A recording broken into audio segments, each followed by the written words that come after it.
fantastical, so unpredictable, here on the SNL Network.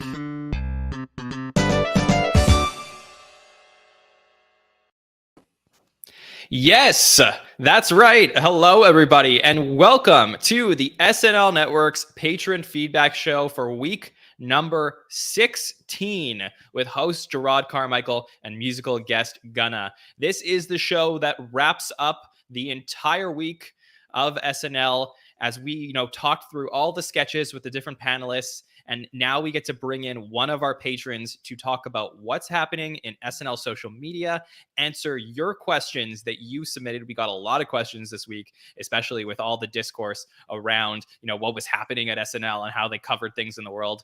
And we get to look ahead to next week with Jake Gyllenhaal. So it's always fun for me when I get to come on here with a new patron that we haven't had on before. And I'm so thrilled. It's been Brit Week on the SNL Network and it's coming to us all the way from Liverpool. It's Linz Robinson. Linz, how are you? I'm good, thank you. How you doing? How are you enjoying the SNL season? I'm really loving this season. I was really happy to get a Mulaney episode in again this nice. season. Okay. That kind of made my season, I think. Yes, for sure. Well, since this is the first time we're having you on the SNL Network, Linz, I would love if you could tell the listeners how you got into the show across the pond, because a lot of our listeners are from either Canada or the United States, and they always love to hear how people across the world got into the show. So I got into it back in the mid-90s when I saw Wayne's World for the first time. And someone mentioned, this is actually a sketch on Saturday Night Live and they've made it into a film. So it was like, I've got to see more of this. I made my parents get satellite TV just so I could watch Saturday Night Live, which they weren't happy about. But they used to watch it too with me, so that was pretty cool. But yeah, I've been watching it sort of since I was sort of mid-90s, watched it religiously, kind of tailed off a little bit early 2000s, and then round about sort of 2005, got right back into it again. Okay, nice. Party on, Wayne! Party on, dog. Yeah, of course, got to bring up the classics. Yeah, that's really, really cool. So I'm so happy to hear that, and I'm glad that you've kept up with the show. And I think you were telling me in the pre-show that you often don't get to watch the show until your Sunday evenings. So you are behind as far as not being able to watch it live. So I do hope one day that you can get that experience of watching it, as it's happening. I'm hoping, fingers crossed, eventually one day I might actually get to see it in the studio live. Yes, I hope so. Well, we have to make it happen, Linz. So, I did ask you how you were enjoying the season. So you said you loved the Mulaney episode, but overall, I mean, 16 episodes in, we're heading towards the home stretch. Overall, how does this season compare to you to some of the seasons we've seen in the past? Do you know, I know there's been a lot of hate for some of the episodes. People really, didn't like the Kim Kardashian episode. I actually thought it was really good. Like that People's Courtney sketch was just genius, and I really love that. But reading on Reddit and stuff, there was a lot of hate for that episode. But I enjoyed it. I think there's been some really good hosts as well this season that I've really liked, and musical guests too. Like there's been quite a few musical guests that I've never heard their music before, and I've gone out and listened to them and thought these are actually quite good. Okay. Yeah, that's great. I mean, I agree. I actually think, I've really been enjoying a lot of stuff we're getting to see. And then, this episode came and I felt like the last run that we had between Mulaney, Oscar Isaac, and then Zoe Kravitz, I felt like that was like a really great run. I kept saying it was probably the best one we had since, that Rami Malek, Jason Sudeikis, and Kieran Culkin 3-episode run at the beginning of the season. And, this episode came and I had a lot of high hopes for Jerrod Carmichael. And I'm still sort of mixed. I'm still sort of not sure how to feel about the episode. I think I was chatting with, Andy Hoagland, who writes the recaps for Entertainment Weekly. And we were talking yesterday and we said, okay, here's what was good. Here's what was bad from this particular episode. And I was trying to figure out how do I actually feel about it? And I just really feel like it was an average episode of SNL, and maybe that the hype was there, but didn't necessarily get to it. Do you disagree? Like, how did you feel about the Jerrod Carmichael episode? To be honest, I had never heard of him until his name came up as being a host. I really liked his monologue. I feel like he kind of dealt with the, it was the elephant in the room, the sort of Oscars slap. I think he dealt with that quite well as part of the monologue. But yeah, other than that, I think, to be honest, the thing I liked most about the episode was Weekend Update. I Okay. thought that was like the sort of the standout piece of the whole episode, other than the monologue. And what about Weekend Update did you like the best? I love Che's reaction to the slap. You know, he everyone was expecting it to come from him, and also Colin's joke about husbands standing up for their wives who are actresses. Oh, that was so good. That was the best thing. I absolutely love that. Here, this one is from Colin. That sets a terrible precedent for having to defend your wife at award shows. Yeah, it was great because, and I think you hit something, Linz, because we all knew that this was the direction that Che was going to go. But like, you were like, oh, is he really going to do it? And it's like, the one thing that people were not doing online really was like making fun of Jada.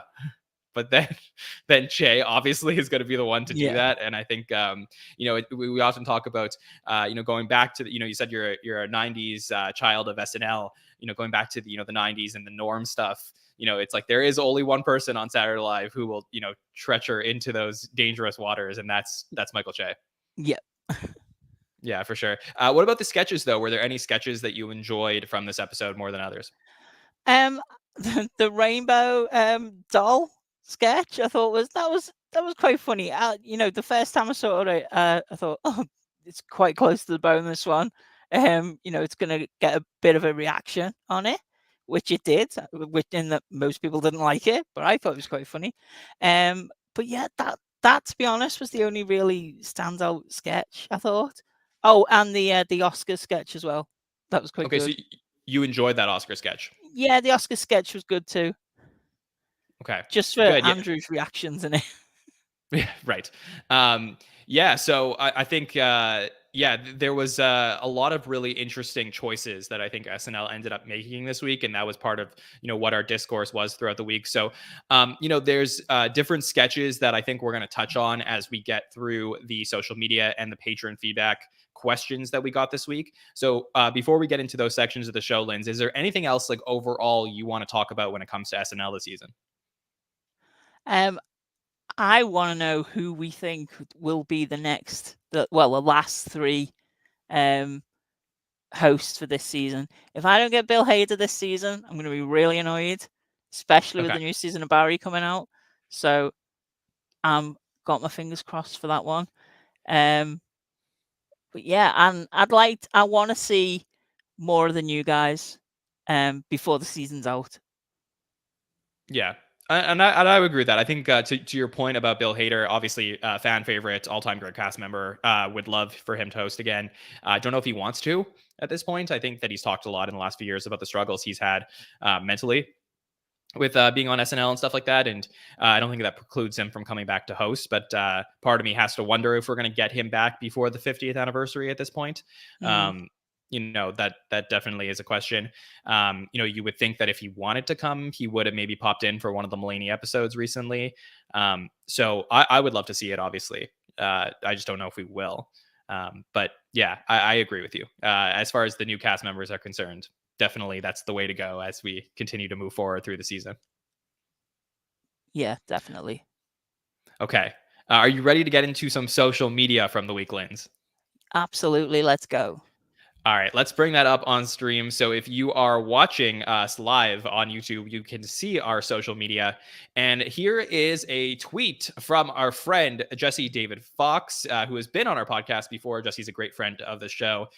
So he often interviews a lot of stand-up comics for his podcast. So you should definitely check that out, as well as SNL alumni.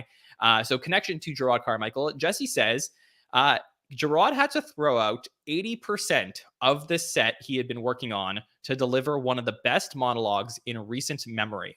It's almost like he's really good at stand-up or something. Linz, what do you think of that? Well, I'd like to know what he threw out the set, to be honest. Also, did any of the other writers have an input into his monologue? Do we know? So what I do know, Linz, is that there were 2 guest writers this week that I believed helped work on Jerrod Carmichael's special. I don't have their names in front of me, so if somebody in the chat has the 2 guest writing names, I believe they contributed to writing the new monologue as well. I think Steve Higgins did some touch-ups with regards to some timing and stuff like that, but this was really a Jerrod Carmichael and Jerrod Carmichael's crew who came in and wrote their own piece for 6 minutes. Yeah, I mean, I agree with that. It is one of the best monologues. I really enjoyed his monologue, and I think he dealt with the. Everyone knew it was going to be something to do with, obviously, the Oscars, and I think he dealt with it quite well. And sorry, go ahead, Linz. Yeah, and yeah, obviously throwing the Obama twist in at the end was pretty good. I was going to say, yeah. And the most fascinating thing about the Obama twist was that, I don't know if you saw, Linz, or you were following some of the American politics stuff that was happening this week, but Barack Obama actually met with Joe Biden to talk about, things happening in the world, the crisis in Ukraine and Russia and stuff like that. And, this all happened yesterday. So it was really funny. We had one of the great former writers, a recapper of Saturday Night Live, Ryan McGee. He posted on Twitter. He's like, "Okay, I guess Barack Obama listened to Jerrod Carmichael and decided to heal the nation." So I thought that was a great tweet. Okay, so this is from John Wiseman on Twitter. It says, after a long absence, I started watching NBC SNL again a few years ago because my son really likes it, and they do a good job overall. But the show's treatment of Melissa v. Comedy, so Melissa Villaseñor, is simply galling, and given her great talent, has seemingly become open disdain. I can't stand it. Melissa responds, "Thanks, Foo. I agree, haha." This was interesting because, Linz, I'm not sure if you know, but I think generally it's pretty frowned upon for cast members and people who work at the show to support the general sentiment that they're being, not used properly on the show. So this isn't something new for Melissa, but I felt that it kind of was the cherry on top to her doing this for the last few seasons this week. What are your thoughts? I mean, Gail's got to speak her truth. I think she does get really overlooked for a lot of things, and she's a great impressionist, and she just seems to get. I think when Kate leaves would be Melissa's time to shine, but I don't think she's going to be there until Kate leaves. I got a feeling she's probably going to go at the end of this season. To be honest, I thought she would go at the end of last season, and I was quite surprised when the cast was finalized and Melissa was still there. Yeah, I think we all were, but yeah. So I think for me, yeah. And by the way, John Wiseman is a author on books on the Dodgers. So just in case anybody was wondering who was that tweeting, so we often check out what the blue checks are saying about SNL on Twitter. But yeah, it was just very interesting that Melissa decided to actually address this and respond to this. And I believe she did actually post something on Instagram this week where she did say that she was. I think I had a copy of it somewhere. She said, "I'm not coming back to SNL next year because I deserve better," which was then deleted. So very interesting stuff. Yeah, very interesting stuff from Melissa. A lot of frustration. And I think we'll get to this in one of our questions. But yeah, there's definitely some frustration growing with some people at Saturday Night Live. Okay. Next up, this is from Simon Rex. So Simon said, "I retired Dirt Nasty," which is, I guess, his rapper. That's his rapper name. A couple years ago, and then NBC SNL asked me to be on a song with Gunna and Pete Davidson. So I said yes. #flip-flop. So what were your thoughts on short ass movies we saw this week? And did you know who Simon Rex was? I'd never heard of Simon Rex before, but the short was good. Not Pete's best work in the the music that he's doing, but I enjoyed it. It fitted in really. I think it fitted in well having him and obviously Gunna on it as well. I might be interested. I really want to find some more stuff about Dirt Nasty and watch, a couple of things on that, because I think it could be quite funny. Sort of thing I might be into. Yeah, it was very, very random. Like I knew who, I think I said this on the Hot Take Show. I mean, I knew who Simon Rex was, but like, if I was walking down the street next to him, like would I be like, oh wow, that's Simon Rex? Like, I don't think so. Like it was just a very, very random cameo. But I guess Pete's Rolodex just continuously grows. Like I think if you get a call from Pete Davidson at this point to be a part of your a part of a pre-tape on SNL, like you're gonna answer that call at this point. Yeah. Yeah. I really enjoyed when he did Walking in Staten. Me too. Me too. I did that was prefer genius. That was pretty good. Okay, so did you happen to see there was a pre-tape online this week, a Please Don't Destroy pre-tape that didn't make it into the show, but was cut for time, but they posted it, and it was called Three Normal Goths. I did see that. I What were actually your thoughts sent on it that? to my friend and said, "This is going to be you." Okay, why is that? Oh, because she's an absolute goth. Okay, got it. So Yeah. I thought it was brilliant. I think it's one of the standout ones that they've done this year. For sure. Yeah, very, very interesting. I mean, I would have liked if this made the show. I think I would have preferred this maybe to the baby clothes that we got at the end of the night. I think it was just different and interesting. But Ben Marshall on Instagram at Ben Marshall Style posted a bunch of photos and videos from the sketch. And then there was this great video at the end of his slideshow with him showing the kid in the sketch how to use the gun. And it was just like so funny. It was a great video. Sudi Green commented on it. Says, "Oh my god, so gentle with the baby and the gun heart." These guys just like there's just I feel like good energy, good vibes. I love what they're bringing to the show each and every week. Yeah, and it's good to have like that fixed group doing the digital short again, like sort of taking over from where Lonely Island left off. Yeah, 100%. So will be interesting to see. I mean, we have 5 episodes left in the season. I hope we get PDD shorts at least on 3 of them. I think that there is something interesting. And the big, one of my big questions going into the end of the run will be like, will we get them outside of the office one more time before the end of the season, like we did with 3 set virgins? Yeah. So something to watch. Okay. Very interesting. Sarah Squirm on Instagram posted from the Good Nights this week. Always interesting to watch the Good Nights. That's a Rich Tackenberg trope to always look and see what people are doing at the Good Nights. And Sarah Squirm holding up a cutout of a clown this week during the Good Nights. Any insight here, Linz, as to why she might be doing that? I did not even notice that she was holding up a clown at the end. I don't know what I was paying attention to at the end.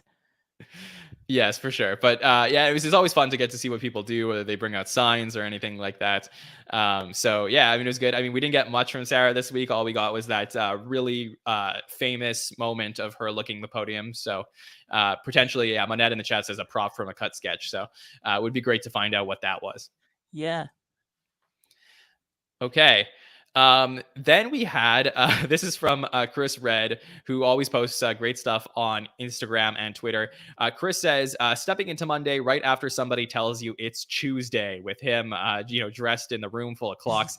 Had a ball on this one. Shout out to Gunna and Simon Rex for the bars, the homie Dan Bula and Pete on the pen, and at J Ponda track on the beat, and Mike Diva with the direction.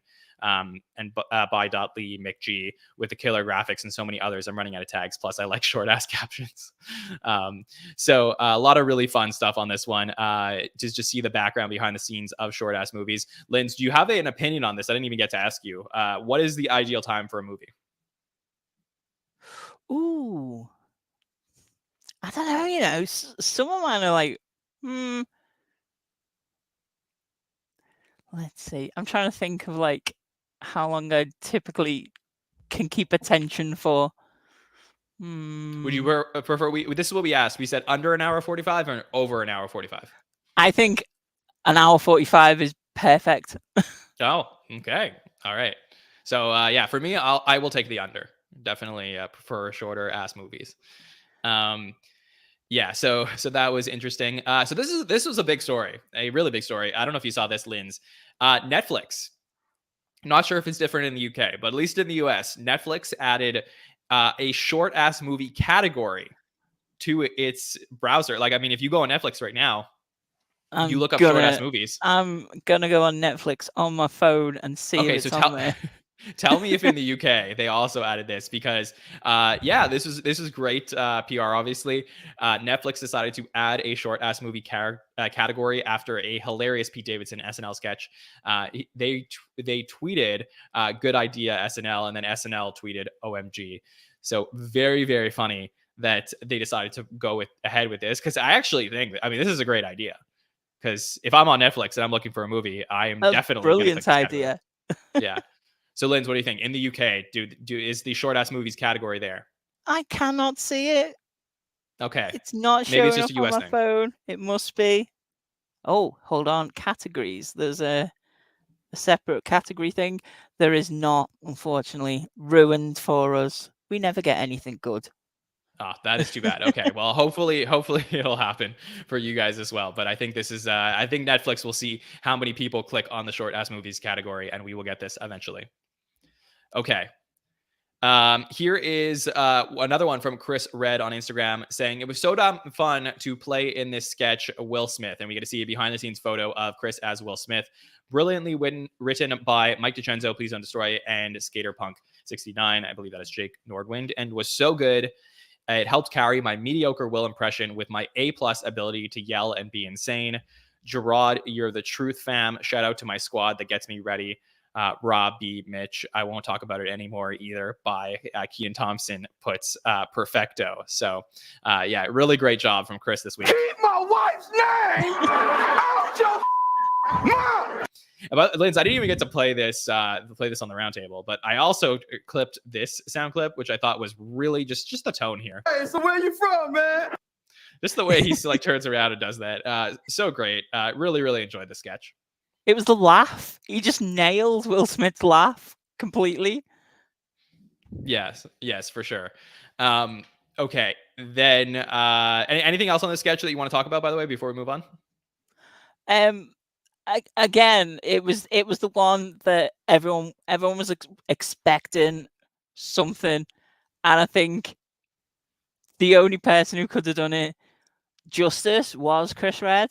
Like, I think people may have been expecting Keenan to do it, but Chris Red was just perfect for it, because he just has this way of being able to deal with and impersonate people who are just insane, like his Kanye impression. Yeah, it's just perfect as well. Yeah, I mean, he's really good at this stuff, and I just think that it's also, like, I always like to look at this with the brush of how SNL decides to go ahead with something like this, and I think that this was an important, whether we wanted it or not, that's different for everybody, but I think that SNL decided to put this in Chris's hands, and obviously knowing that this was going to be seen by millions of people. I mean, this was by far.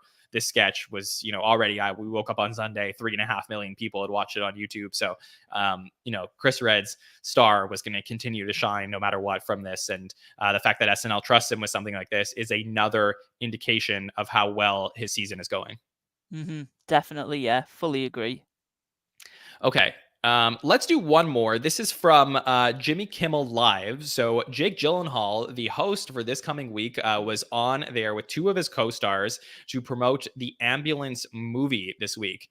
And he did say something interesting on there. One of our interns, Hallie, who puts together the social media, did want me to mention this on the show today, that when Jake Gyllenhaal was on Jimmy Kimmel, he mentioned that some of his co-stars would be traveling with him to New York. So as we look for cameos this week, and we're going to have a question later on about cameo predictions, I think that we are going to potentially look at some of the co-stars from Ambulance, the movie, which would be something that maybe people wouldn't expect this week. So looking forward to getting to see what we will see from Jake. Yeah, I think, is someone going to be brave enough to mention Taylor Swift in any sketch? I hope so.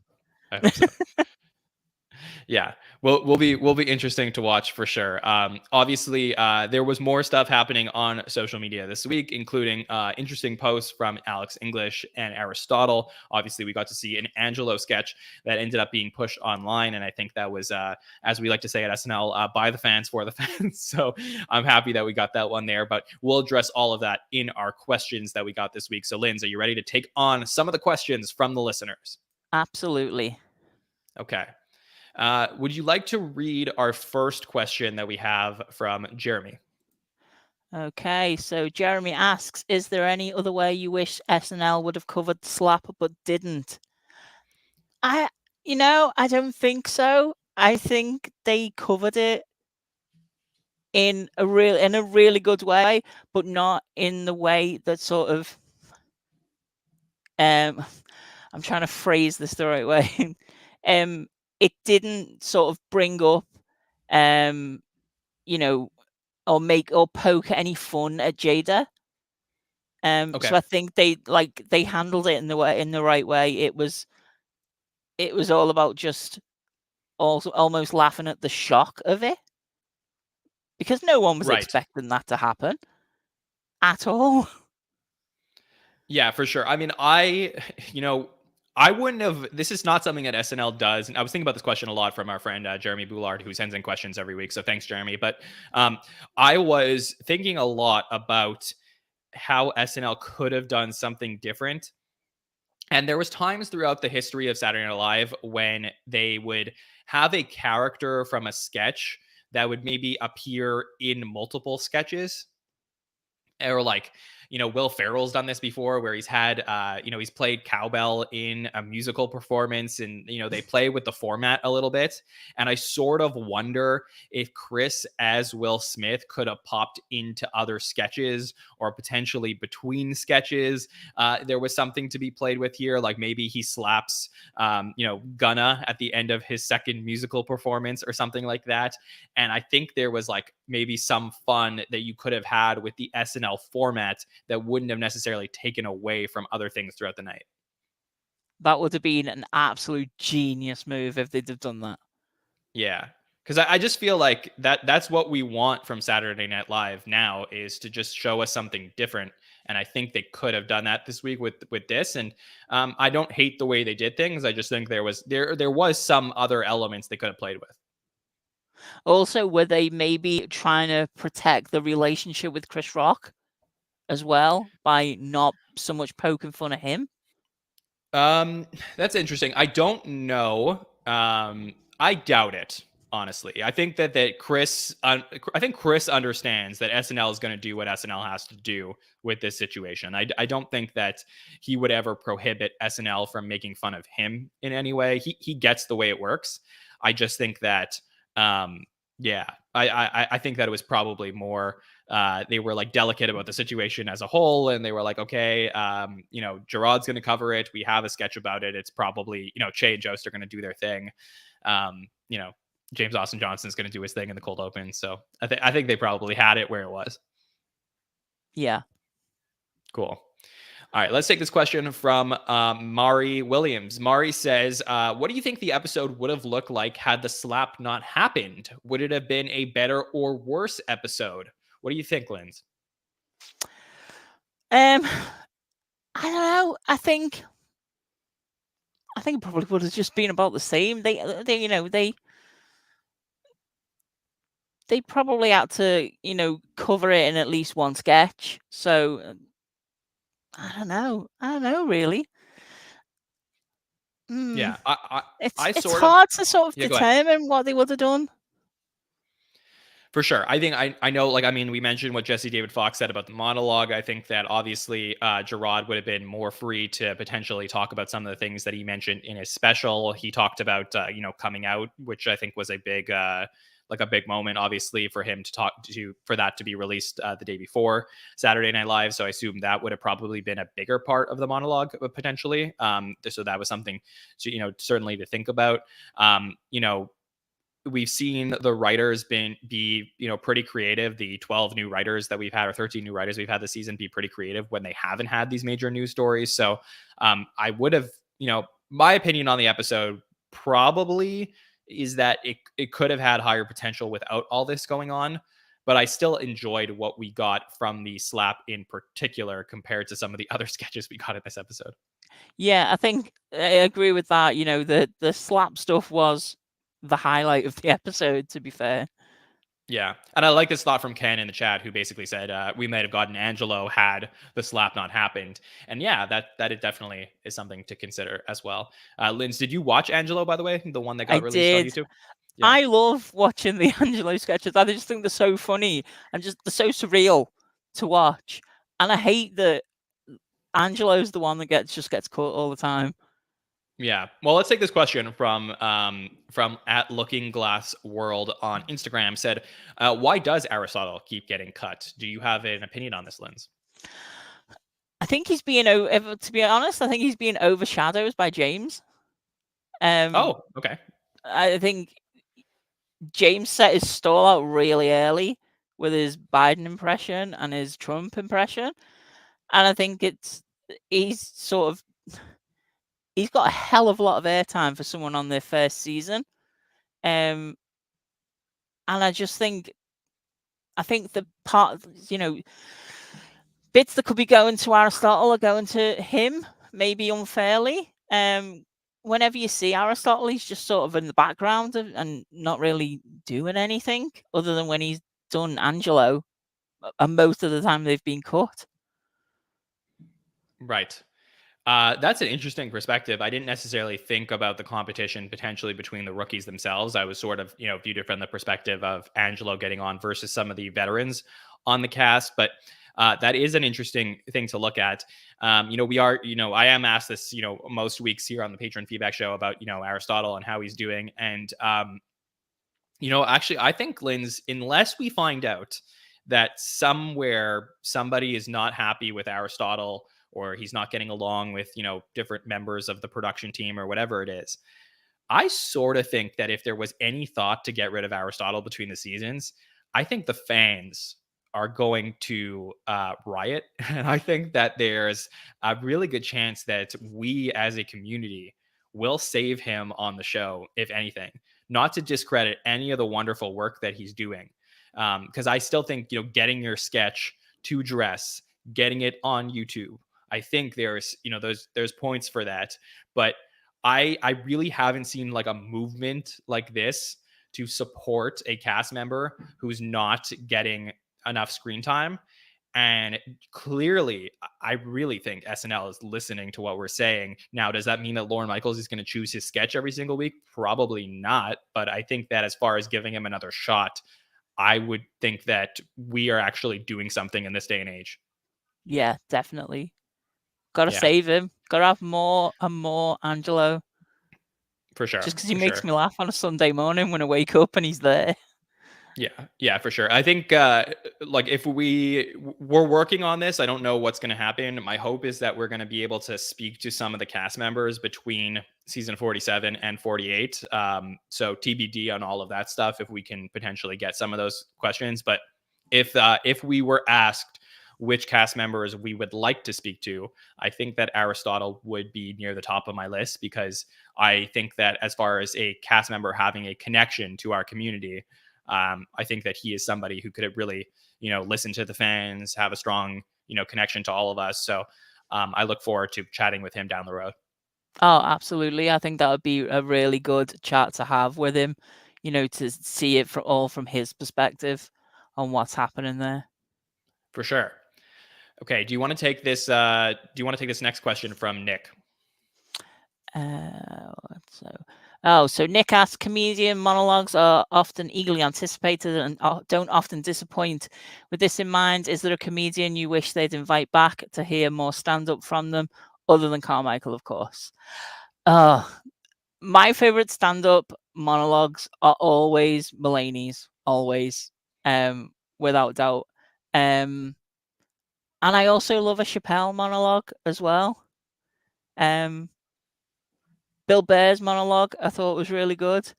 And not so much inviting back, but I really, really want a Bo Burnham episode. I agree. I think that we're there's a lot of rumors. There was a big rumor that he was going to host last year. Obviously, he has a very strong connection to Jerrod Carmichael because he helped produce this special. So I think that, there's, friends of the show. So I would like to see that. I would definitely think. I think that if I had to pick a stand-up comic who's hosted the show before that I would like to see back, I think I'd probably go with Amy Schumer. That's somebody that I always enjoy getting to hear from. I know she had appeared in the Kim Kardashian episode, just hosted the Oscars. I always like hearing from Amy. But if you look up, a lot of the we do have a question, and I'll kind of connect this to the next question from Ike Moore. Ike asks, "Who are your favorite stand-up comedians who have hosted SNL?" Who had the longest monologue? So, Chappelle last year had a 16.5-minute monologue after the election. And so that would be the longest monologue of all time that we've had on the show. But for me, some of my favorite monologues and stand-up comics in the history of SNL go back to the very beginning in 1975. We had two of the greatest stand-up comedians of all time host in the first few episodes between George Carlin and Richard Pryor. Those were some amazing episodes of SNL and very famous. George Carlin doing 4 stand-up comedy monologues in the first episode of the show. Don Rickles, obviously an all-time legend with a great stand-up comedy background. Jerry Seinfeld as well. So, throughout the years, we've gotten some pretty good stand-ups. What about you, Linz? Yeah, Jerry Seinfeld, completely agree there.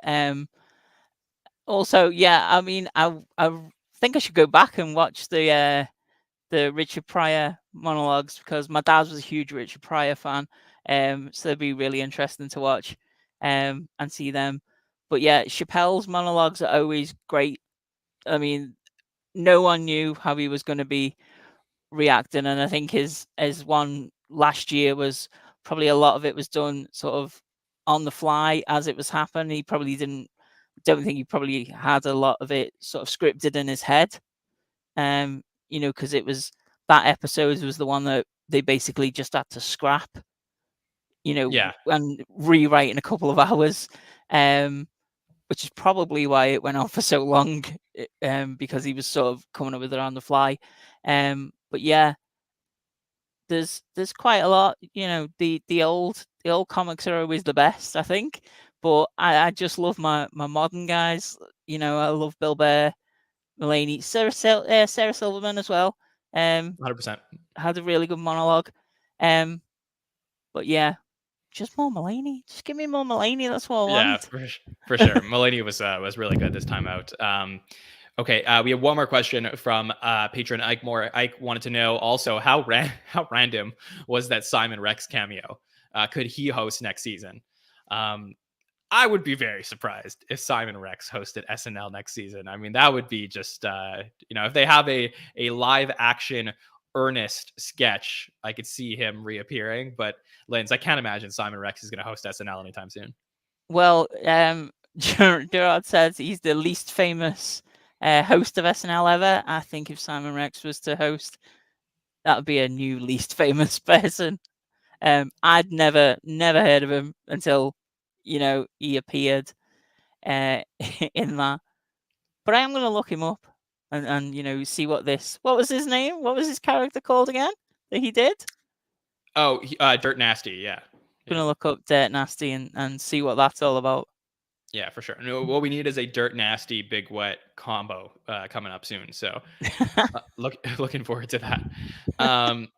Okay, let's take this next question from Monette. Monette says, Melissa, Aristotle, and Alex English all made social media posts this week alluding to their lack of airtime. Do you think that cast and crew making these kind of comments on social media instead of as a joke on air, like has been done in the past, is appropriate? So, Linz, I'll take this one first. I mean, I think that obviously I don't necessarily think it's appropriate. I do love, getting to know these cast members as people, getting to know what they're actually thinking. So obviously, SNL is competitive in its nature.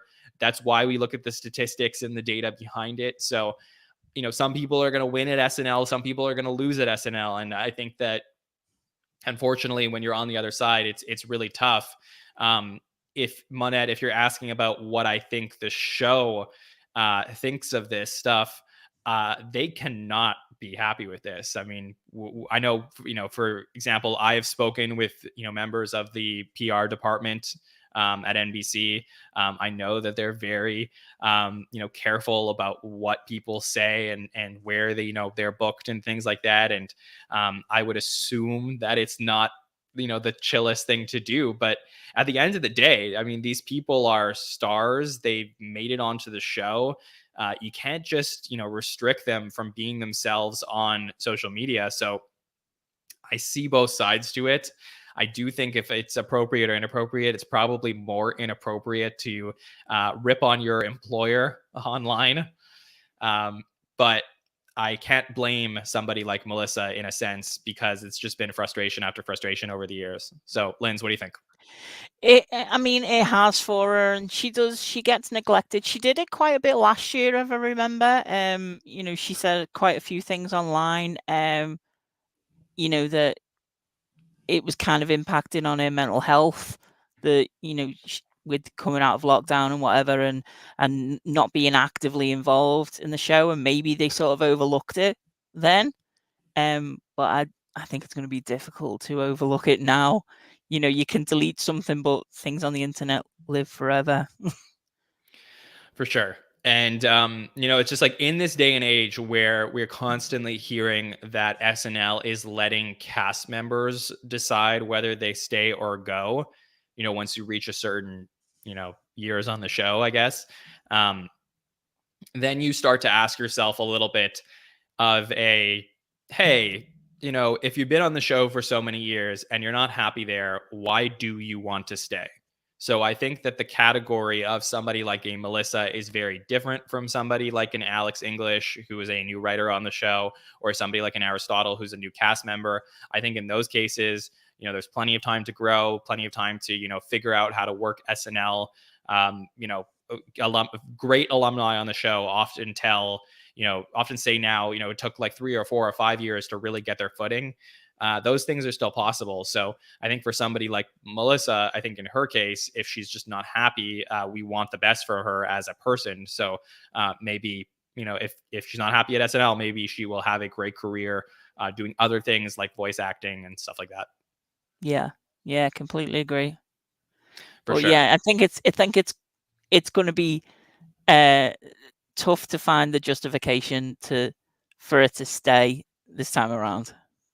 Yeah, definitely. But honestly, not that I'm like constantly saying like, hey, come on our podcast, but like, this is the reason why we have like, as far as I'm concerned, a pretty much open door policy. Like, unless you're a horrible person, I mean, we have an open door policy at the SNL Network that like, if a cast member, whether they're after this season or whenever it is, or an alumni like wants to come on the show and wants to talk about their experience, like, I would rather not take the perspective of a host of an SNL podcast and guess what people are thinking about their time at the show. I would rather be told what you're actually thinking. So I do welcome anybody, whether it's a writer or cast member that's currently on the show, to, come on and talk to the fans, and hope. And I think we're going to get those opportunities in the future. So I look forward to hearing, more, what's really going on in terms of these situations. Yeah, to get that sort of direct, the inside line from them would be amazing. So it's not just, hearsay on the internet. For sure. Okay, let's take this next question from Ken. After having arguably her strongest season last year, Heidi seems much less prominent to me this season. She barely appears on Update or in sketches where she is a focal point. Is this a result of her being squeezed out by longtime casts who won't leave and new casts who are popular and good at fitting into the show?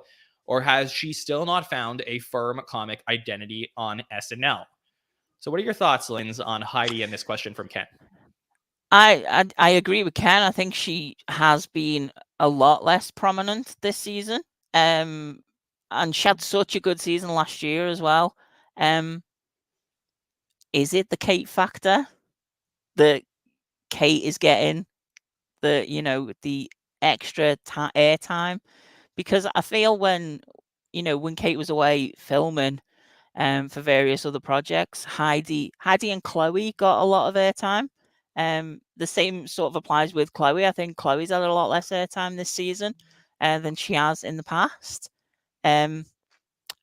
Yeah, I think Ken's kind of hit it there, saying long-time cast who won't leave, because how long have Kate and Cecily and AD coming up to, is it 10 years now? Yeah, it has. Yeah. So I appreciate the question, Ken, and I certainly respect your answer, Linz. And most of the time, look, Ken, I think you know your stuff when it comes to SNL, but I so disagree from this perspective on Heidi, and I love having this conversation. I think Heidi is having a fantastic season.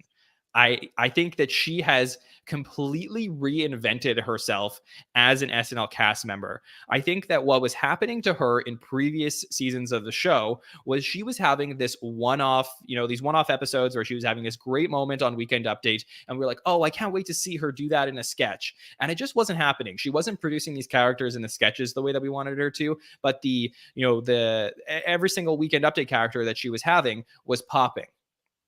And that's great. But now in her, fourth or fifth season on the show, she's completely reinvented herself to becoming the ultimate utility player on the show. And I think that's exactly the right spot for her. She has been in, if I look at the total sketch count this season, and I know that, Cecily wasn't there for a bit, Edie's missed a couple episodes, Kate wasn't there for a bit, but truth be told, if we're just looking at the season analytically, Keenan's been in 61 sketches. Chris Redd has been in 54, and Heidi's been in 52 sketches. Those are the top three. That many? Yeah. It doesn't seem like she's been in that many, though.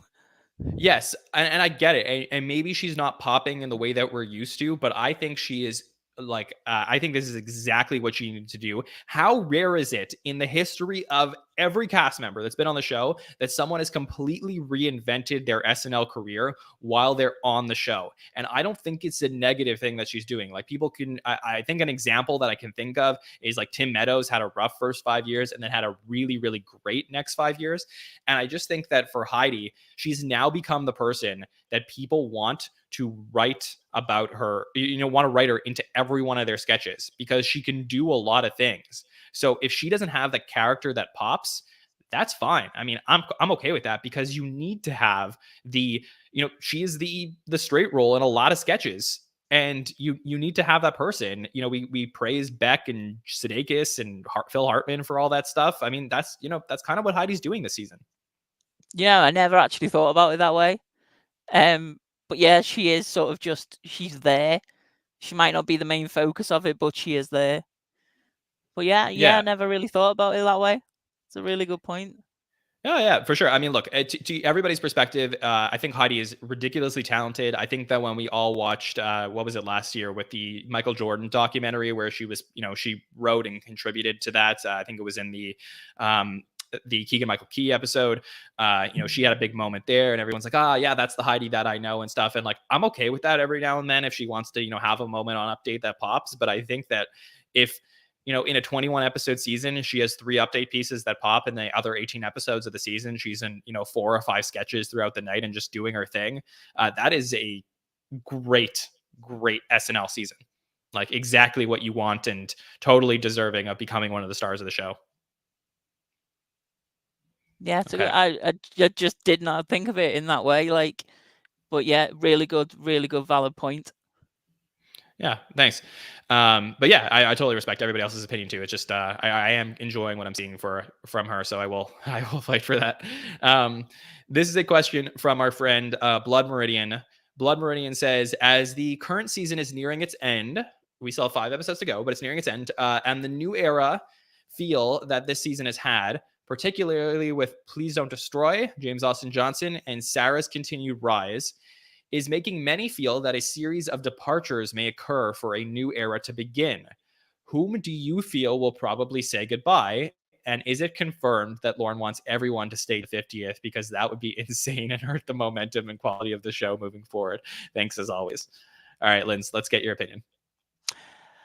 I think Cecily is going to go. I genuinely thought she was going to be not coming back this season after her update sketch that she did.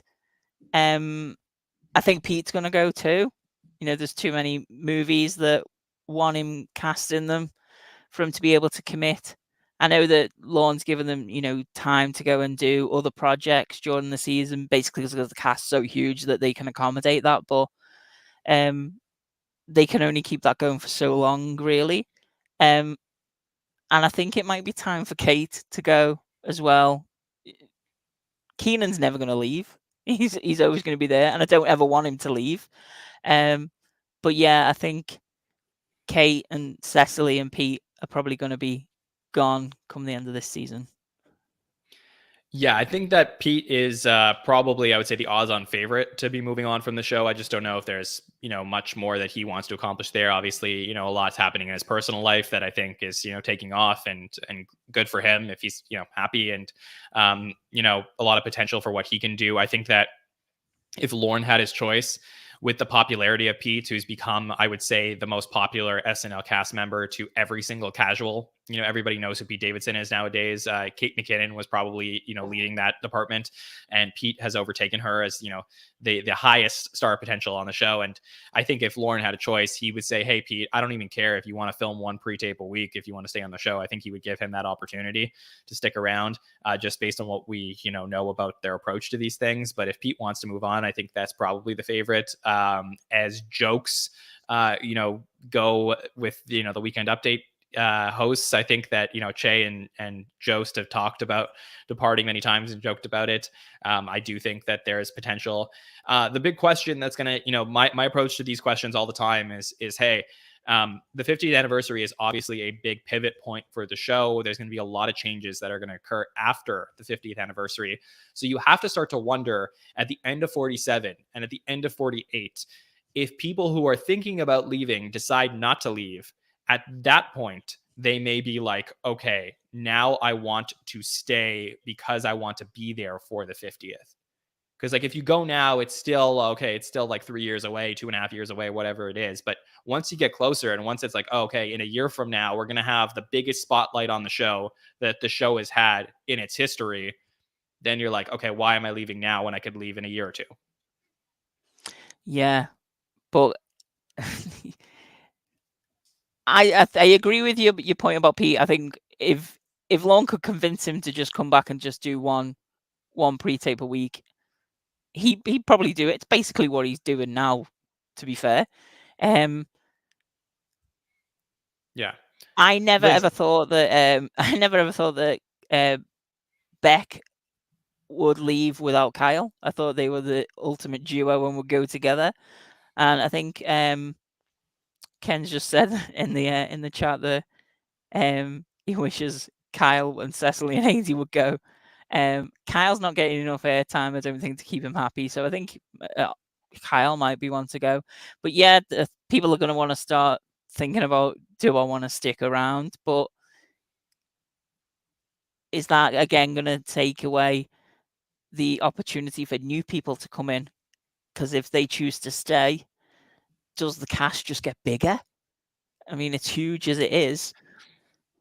Yeah, I mean, I don't think they're going to any of their veterans and saying leave. I have it on good authority that most of the decisions from the long-term cast members to come back for this season only happened right after the Emmy Awards this year. So, I mean, that was a week before the season. Mm-hmm. So I think they're just hey, if you're not coming back, let us know, but let us know and figure it out. And I think that, that goes into why I think the Please Don't Destroy was not on the cast in the end, was because, they were kind of in this midway point between how many people are coming back and not. And yeah, I mean, and I respect Blood Meridian's point in the chat where he had mentioned Hader, Sudeikis, Wig, Sandberg all left before the 40th. Certainly, I do have to wonder, would they have left before the 40th had they known how big of a ratings situation the 40th anniversary of the show was, how big of a party that they had, how the 40th anniversary of the show was a bigger celebration than the 25th or the 15th, and it was the biggest moment in its history. And I sort of think that in perspective, some of them may have wanted to stick around. But yeah, I don't know. It's going to be very, very interesting to see what's going to happen. It's hard to speculate at this point, and I'm sure we're going to be doing it all summer long.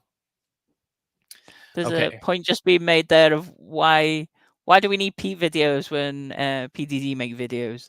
They make entirely different videos though. Pete's videos tend to go kind of viral. You've only got to look at the Timothy Chalamet one to see what how viral that went. It's a lot bigger than what PDD are putting out.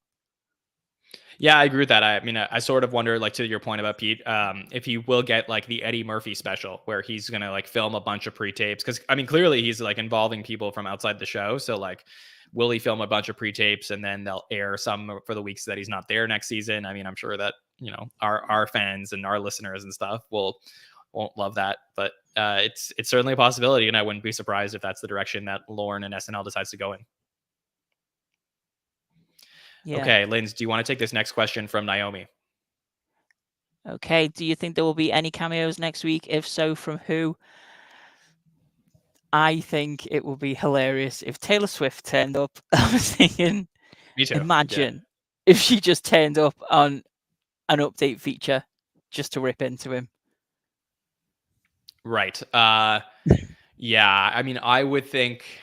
I don't know if she wants to do that. Like, obviously, like I feel like the PR team for Taylor and like herself and like every move, every song, every message behind it is so carefully planned with the way she does things. I doubt that SNL can like influence her to be like, hey, like come hang out and make fun of Jake Gyllenhaal at SNL, if it's not like already part of the plan. So I think that would be kind of crazy. I mean, that would be the biggest thing if she walked into the monologue and she walked in with a red scarf. I think that would be like the biggest moment, potentially of the season for people who definitely. are just seeing that. So would be really interesting. Yeah.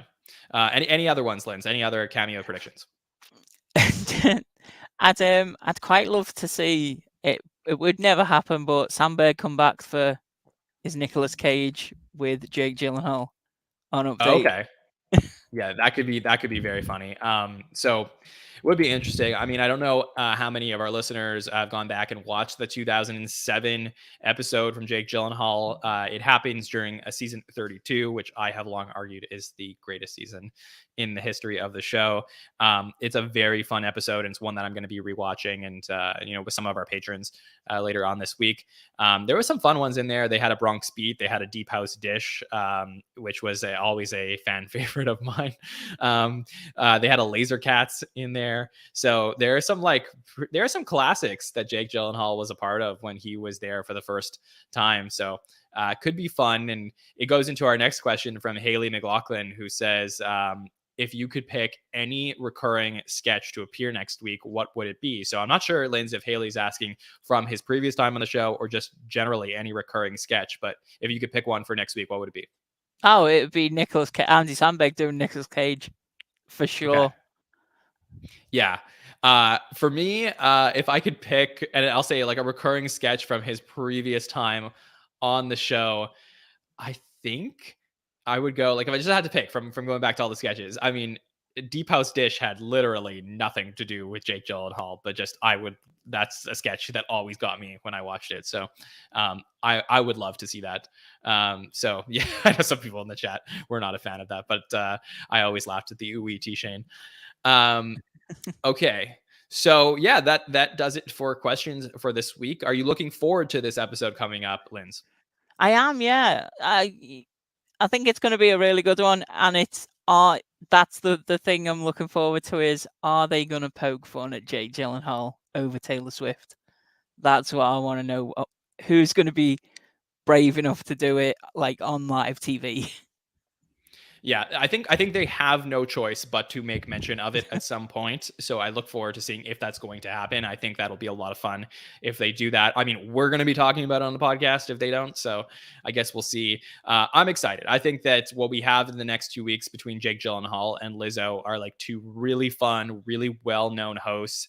A lot of people see Jake Gyllenhaal as the villain, regardless of the Taylor Swift stuff. And I think that's always really fun when somebody comes into SNL with like a little bit of an attitude.